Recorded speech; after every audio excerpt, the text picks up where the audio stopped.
BPSC शिक्षक की पहले जमकर पिटाई, फिर लोगों ने उनकी शादी कराई। नमस्कार दोस्तों, एक बार फिर से आपका दोस्त एसके चौधरी।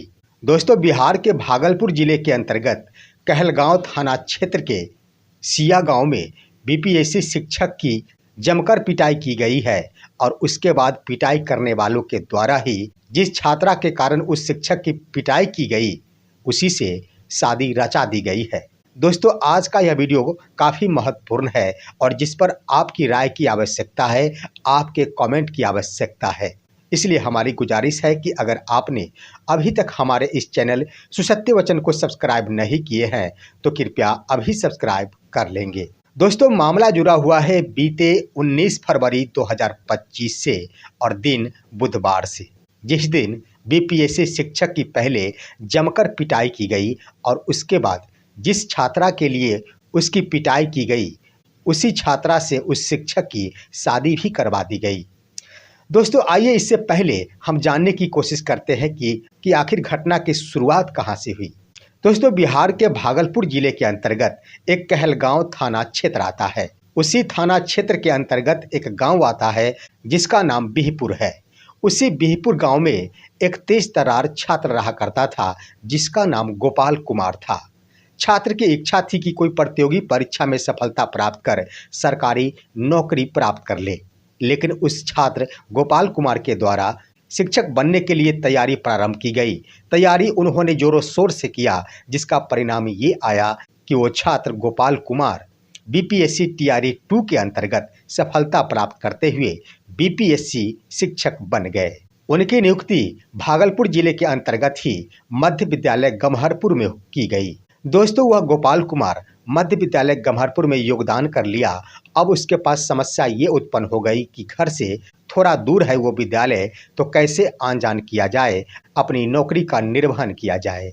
इन बातों को लेकर वो शिक्षक गोपाल कुमार और उनके परिवार वालों ने यही राय बनाई कि विद्यालय के निकट ही एक किराया का मकान ले लिया जाए और वहीं से विद्यालय किया जाए।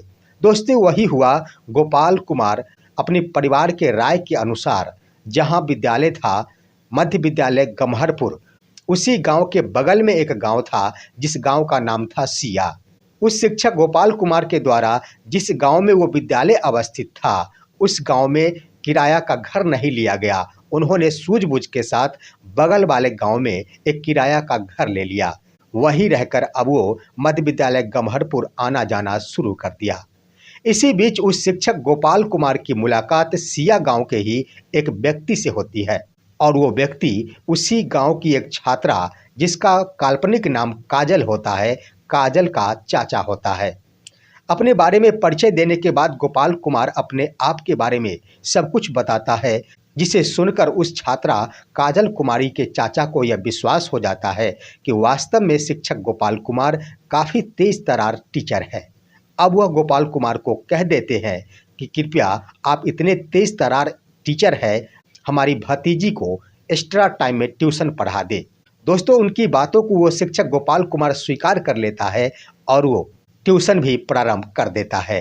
छात्रा के यहाँ जाता है और शाम का वो वक्त होता है जो समय निर्धारित करता है और प्रतिदिन शाम 6 बजे से ट्यूशन पढ़ाना शुरू कर देता है। हर दिन की तरह वो शिक्षक गोपाल कुमार दिनांक 19 फरवरी दिन बुधवार को भी शाम 6 बजे उस छात्रा को ट्यूशन पढ़ा रहा होता है। इसी बीच कुछ ग्रामीण उस छात्रा के घर, काजल के घर पर आ धमकते हैं।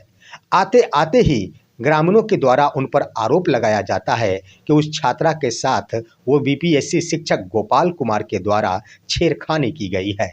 बातें बढ़ जाती है, विवाद शुरू हो जाता है। इसी बीच देखते ही देखते कई ग्रामीणों के द्वारा उस बीपीएससी शिक्षक गोपाल कुमार के ऊपर हाथ चला दिया जाता है। यहाँ तक कि एक हाथ उठते ही जमकर उस बीपीएससी शिक्षक गोपाल कुमार की पिटाई कर दी जाती है। कुछ ग्रामीण में से वैसे भी ग्रामीण थे जो बीपीएससी शिक्षक के हाथों से मोबाइल छीन लेते हैं और वहीं पर उनका मोबाइल भी फोड़ देते हैं। दोस्तों, मामला शांत नहीं हो रहा होता है। इसी बीच अन्य ग्रामीण भी उस छात्रा काजल कुमारी के घर आ धमकते हैं और इसी बीच यह रणनीति बनाई जाती है कि जब शिक्षक के ऊपर आरोप ही लग रहा है, उस छात्रा की जग हंसाई हो रही है, तो क्यों नहीं उस छात्रा की शादी इसी शिक्षक से करा दी जाए।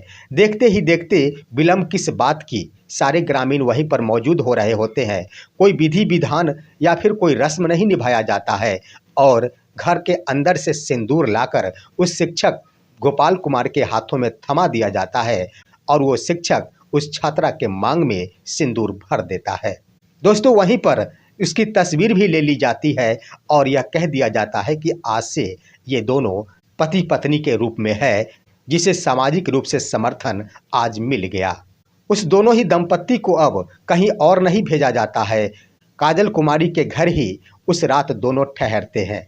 इसी बीच ग्रामीणों में से कुछ वैसे भी सज्जन व्यक्ति होते हैं जो इस तमाम मामले की सूचना कहलगांव थाना प्रभारी दुबे देव गुरु के पास पहुंचाते हैं। देखते ही देखते यह खबर प्राप्त होते ही कहलगांव थाना प्रभारी उस छात्रा काजल कुमारी के घर आ धमकते हैं और यहां आकर दोनों को अपने कस्टडी में ले लेते हैं। दोनों को अपनी गाड़ी में बिठाते हैं और कहलगांव थाना पर ले जाते हैं। वहां जाने के बाद थाना प्रभारी दुबे देव गुरु के द्वारा अब दोनों की ओर से बयानें ली जाती है। सबसे पहले बीपीएससी शिक्षक गोपाल कुमार से बयान लिया जाता है कि आपके साथ क्या क्या हुआ है। तब बयान में शिक्षक के द्वारा कहा जाता है कि हमारे साथ जमकर ग्रामीणों के द्वारा पिटाई की गई है और ज़बरदस्ती की गई है। मेरे द्वारा कोई भी गलती नहीं की गई थी, लेकिन ग्रामीणों ने मेरे साथ बदसलूकी की, मेरे मोबाइल भी फोड़ दिए और बेवजह ही हमारे साथ मारपीट की है। उसके बाद उस छात्रा काजल कुमारी से बयान लिया जाता है तो वो अपना बयान लिखित रूप में देती है और वो कहती है कि बीते 7 महीनों से हम दोनों लिव इन रिलेशन में रह रहे थे। 7 महीने पहले ही ये शिक्षक हमें ट्यूशन पढ़ाना शुरू किए थे। उसी वक्त से हम दोनों का प्रेम परवान चढ़ गया था। हम दोनों एक दूसरे से प्रेम करने लगे और बीते 7 महीने से लिव इन रिलेशन में रह रहे थे, जिसे पति पत्नी के रूप में अंतिम रूप से सामाजिक मान्यता देर शाम दे दी गई है। दोस्तों, उस लिखित बयान पर 2 ग्रामीण का भी हस्ताक्षर होता है। उसके बाद पुलिस प्रशासन के हाथों में कुछ नहीं रह जाता है, क्योंकि दोनों ही बालिग थे। जो छात्रा थी वो बीएससी की छात्रा थी और शिक्षक तो बीपीएससी शिक्षक थे ही। थाना प्रभारी दुबे देव गुरु ये समझ जाते हैं कि दोनों बालिग है और कानूनी रूप से दोनों शादी कर सकते हैं, इसलिए वो कुछ नहीं कर पाते हैं और इसे एक शादी का रूप देते हुए दोनों को समझा बुझाकर घर को विदा कर देते हैं। दोस्तों, इस तरह से बीपीएससी शिक्षक गोपाल कुमार और छात्रा काजल कुमारी शादी के बंधन में बंध जाते हैं और गांव में ये चर्चाएं शुरू हो जाती है कि गांव में सब कुछ तो देखा, लेकिन अजब गजब का विवाह आज तक नहीं देखा। दोस्तों, यह विवाह अंतरजातीय होता है, जहां शिक्षक भी किसी और जाति से संबंध रख रहे थे, वहीं छात्रा काजल भी कोई और जाति से संबंध रखती थी। गांव में अब चर्चाएं शुरू हो गई। किसी के द्वारा ये कहा जाता है कि यह शादी जबरन कराई गई है, तो किसी के द्वारा ये कहा जा रहा है कि शिक्षक ट्यूशन पढ़ाने गए थे या फिर लिव इन रिलेशन में रहने गए थे। लेकिन दोस्तों, आप सभी का इन बिंदुओं पर क्या राय है? आपका विश्लेषण क्या कहता है? वास्तव में शिक्षक के द्वारा गलती की गई या फिर उसकी जबरन शादी करा दी गई? आप अपनी राय कमेंट के माध्यम से अवश्य दीजिए। हमारे इस वीडियो को लाइक कीजिए और अन्य दोस्तों के पास शेयर भी कीजिए, ताकि कभी कोई किसी का शिकार नहीं बन जाए। अब दीजिए अपने दोस्त को इजाज़त। नमस्कार।